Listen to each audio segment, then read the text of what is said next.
Konsekuensi pelanggaran kesepakatan. Apa itu kesepakatan?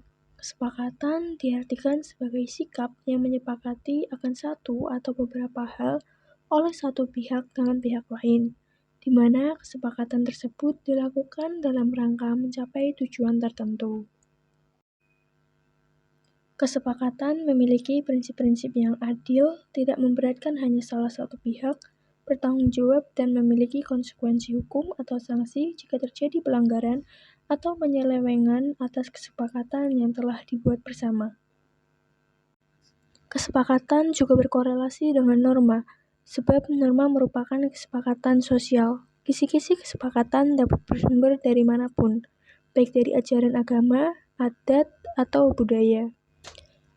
Usia norma dapat panjang, dapat pula pendek. Terkadang norma menyesuaikan perkembangan zaman. Lalu, apa perbedaan norma dengan kesepakatan?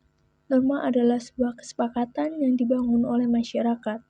Norma dibuat sebagai aturan bersama, sebagai cara hidup bersama, dan sekaligus menjadi pemandu untuk mencapai tujuan bersama. Kesepakatan dibuat melalui berbagai cara, melewati berbagai pertemuan, dan diskusi yang mendalam, dan melibatkan banyak orang dengan segala kepentingannya. Sebagai sebuah kesepakatan, norma dibuat untuk dijalankan, bukan untuk dilanggar siapapun anggota masyarakat yang tercakup dalam wilayah geografis ataupun non-geografis norma. Harus melaksanakan kesepakatan yang dirumuskan dalam bentuk norma, baik tertulis maupun tidak tertulis. Itulah mengapa norma harus dibuat sebagai cermin dari kehendak bersama, sebagai refleksi akhir dari berbagai pertimbangan yang melibatkan berbagai tokoh masyarakat seperti agamawan, ahli hukum, pemegang adat istiadat, dan para ahli moral atau etika. Norma dari dibuat bukan sebagai cara untuk melegalkan tindakan yang bertentangan dengan sumber-sumber norma itu sendiri, yakni agama, hukum, sosial, dan kesusilaan. Norma di sekolah. Seperti halnya di masyarakat, norma di sekolah pun demikian. Norma disepakati oleh berbagai pihak, dari manajemen sekolah, guru, orang tua, peserta didik, hingga masyarakat. Norma hendaknya disusun dengan melibatkan berbagai pihak secara demokratis. Oleh karena itu, norma harus ditaati. Apabila ada yang melanggar norma, harus siap menerima konsekuensinya. Konsekuensi bukan hanya terhadap pelaku pelanggaran, tetapi juga dampak yang ditimbulkan terhadap masyarakat. Seperti halnya tawuran. Sudah barang tentu ada kesepakatan umum bahwa hal tersebut tidak diperbolehkan. Ada banyak dampak negatif yang ditimbulkan oleh perilaku massal tersebut. Secara individu, tentu saja ada luka batin dan lahir. Selalu terpelihara hati yang mendendam tanpa kasih sayang. Secara lahir, banyak yang harus dirawat di rumah sakit akibat tawuran. Bahkan ada yang harus dikebumikan. Keluarga kehilangan dan diliputi duka lara. Masyarakat juga menjadi terpecah belah. Berkotak-kotak menjadi pro dan kontra. Selain itu, juga dapat menimbulkan sentimen dalam masyarakat yang berkepanjangan. Kasus seks bebas misalnya. Secara pribadi, seks bebas memberikan ruang penyaluran hasrat dan keinginan. Namun, seks bebas juga sekaligus merupakan tindakan yang melanggar terhadap hak orang lain. Orang tua resah dan gelisah. Seks tanpa ikatan perkawinan menghancurkan cita-cita ketentraman yang diidamkan oleh masyarakat. Dari penjelasan sebelumnya, kesimpulan yang kita dapatkan adalah yang pertama, kesepakatan atau disebut juga pemufakatan diartikan sebagai sikap yang menyepakati akan satu atau beberapa hal oleh satu pihak dengan pihak lain, di mana kesepakatan tersebut dilakukan dalam rangka mencapai tujuan tertentu. Yang kedua, norma adalah sebuah kesepakatan yang dibangun oleh masyarakat. Norma dibuat sebagai aturan bersama, sebagai cara hidup bersama, dan sekaligus menjadi pemandu untuk mencapai tujuan bersama. Yang ketiga, norma harus ditaati. Apabila ada yang melanggar norma, harus siap menerima konsekuensinya. Konsekuensi bukan hanya terhadap pelaku pelanggaran, tetapi juga dampak yang ditimbulkan terhadap masyarakat. Yang keempat, dalam menyusun sebuah kesepakatan, apalagi yang ditulis menjadi norma bersama, menghargai pendapat orang lain menjadi sangat penting. Semua pihak harus meletakkan norma yang akan dibuat sebagai tanggung jawab bersama. Selanjutnya, sekolah atau lembaga pendidikan model apapun hendaknya menjadi contoh atau model yang tepat yang bisa dirujuk oleh masyarakat. Jangan sampai sekolah menjadi contoh buruk dari sebuah pemaksaan kehendak dalam membuat kesepakatan norma.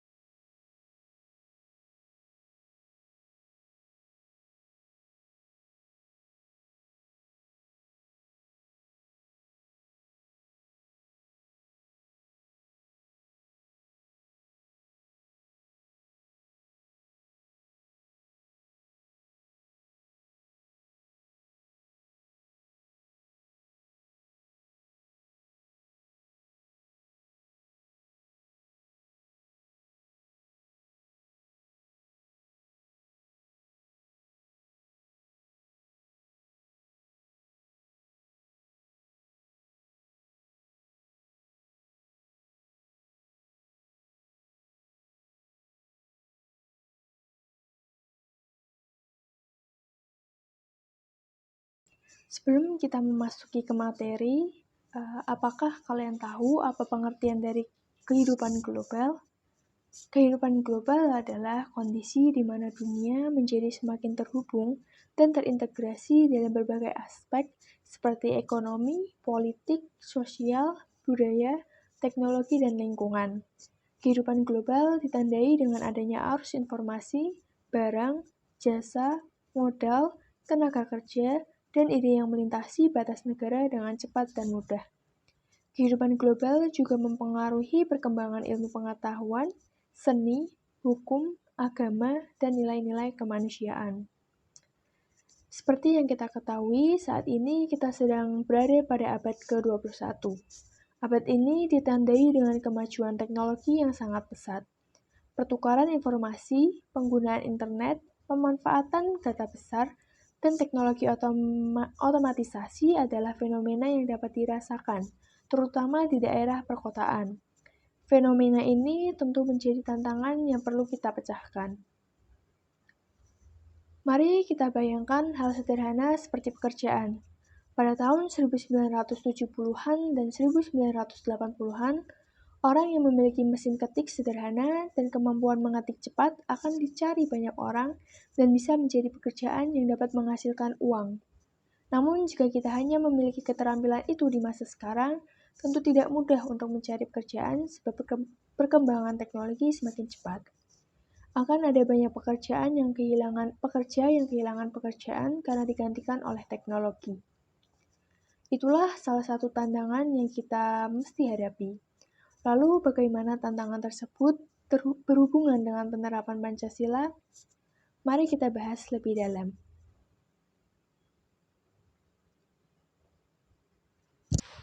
Pada era teknologi informasi saat ini, Pancasila akan diuji seiring dengan masuknya ideologi-ideologi alternatif yang masuk dengan cepat ke dalam sendi-sendi kehidupan berbangsa dan bernegara.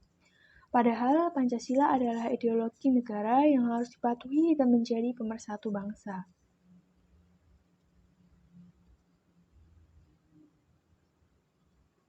Beberapa ideologi yang mulai masuk ke dalam sendi-sendi kehidupan berbangsa dan bernegara diantaranya adalah yang pertama adalah radikalisme atau ekstremisme. Radikalisme sering diidentikan dengan ekstremisme.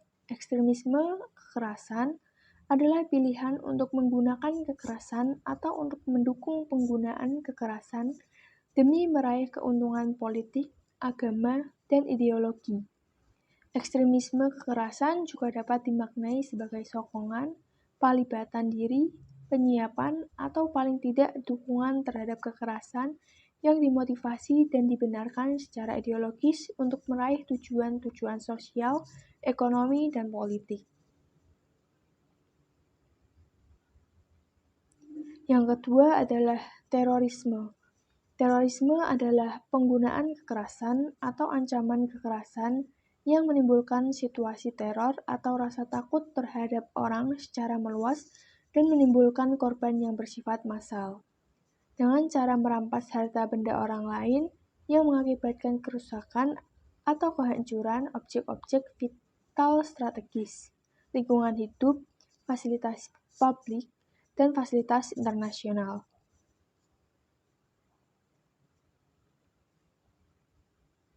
Yang ketiga adalah konsumerisme. Konsumerisme adalah paham terhadap gaya budaya yang menganggap barang-barang mewah sebagai ukuran kebahagiaan, kesenangan, dan sebagainya. Dapat dikatakan pula konsumerisme adalah gaya hidup yang sifatnya tidak hemat. Sering kita saksikan di televisi maupun media sosial perilaku-perilaku konsumtif yang berlebihan. Orang-orang yang terpapar ideologi ini cenderung akan senang dan bahagia membeli sesuatu sekalipun barang tersebut tidak dibutuhkan. Akibatnya, demi mencapai kebahagiaannya yang terletak pada aktivitas membeli barang atau sesuatu itu, seseorang bisa melakukan apa saja, sekalipun melanggar norma dan konstitusi.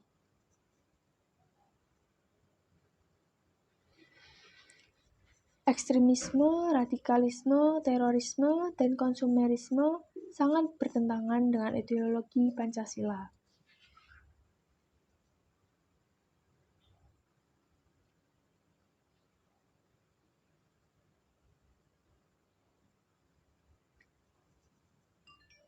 Dampak lain dari meningkat pesatnya teknologi informasi adalah banjirnya informasi. Pada era sekarang ini, setiap dari kita bisa menjadi konsumen dan produsen dari informasi sekaligus. Disebut konsumen karena kita menerima dan menyerap beragam informasi dari berbagai kanal atau sumber baik berupa radio, televisi, maupun media sosial seperti Facebook, Twitter, dan YouTube. Kita juga disebut produsen informasi karena kita bisa menyiarkan apa yang kita ketahui kepada publik luas melalui media sosial yang kita punya. Dampak dari banjirnya informasi. Yang pertama, kita disuguhi atau diberikan berbagai macam informasi, baik yang penting maupun tidak penting, baik yang valid kebenarannya atau tidak. Akibatnya, kita seringkali kebingungan menentukan mana jalan keluar dan mana jalan yang menyesatkan. Karena itulah, sering kita jumpai beredarnya hoax atau informasi palsu di media sosial.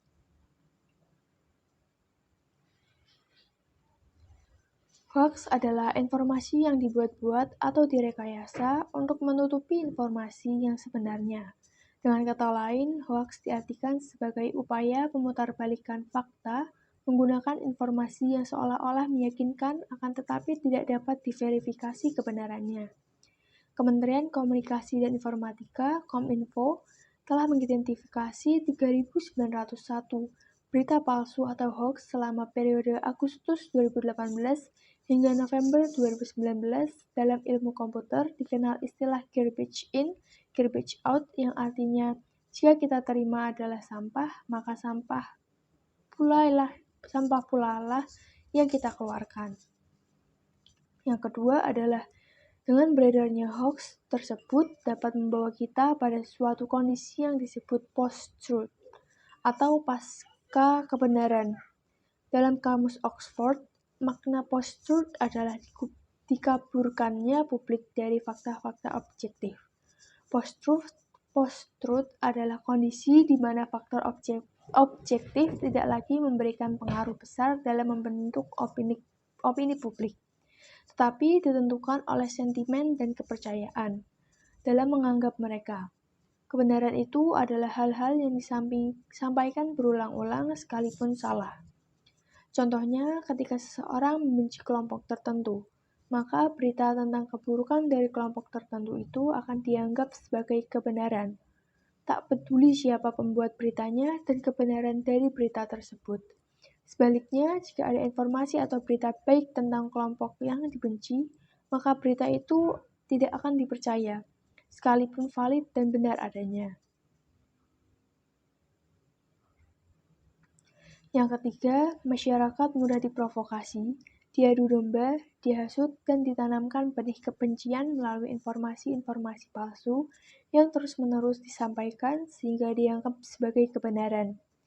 Akibatnya, permusuhan sesama bangsa Indonesia, kebencian kepada bangsa lain, upaya untuk memecah belah negara, dan sejumlah dampak negatif lainnya dapat dengan mudah terjadi di tengah-tengah kita.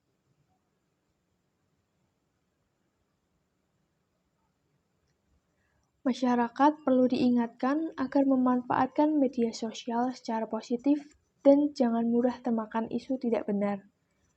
Ketua Masyarakat Indonesia Anti-Hoax atau MIAH, Septian Eko Nugroho, menghimbau media sosial dimanfaatkan untuk hal-hal yang sifatnya sinergis dan edukatif. Menurutnya, gerakan ini bertujuan untuk menyadarkan masyarakat tentang bagaimana medsos digunakan secara positif, serta mengajarkan dan mengajak masyarakat untuk memahami bahaya penyebaran hoax dari sisi hukum, agama, kesusilaan, dan kesopanan.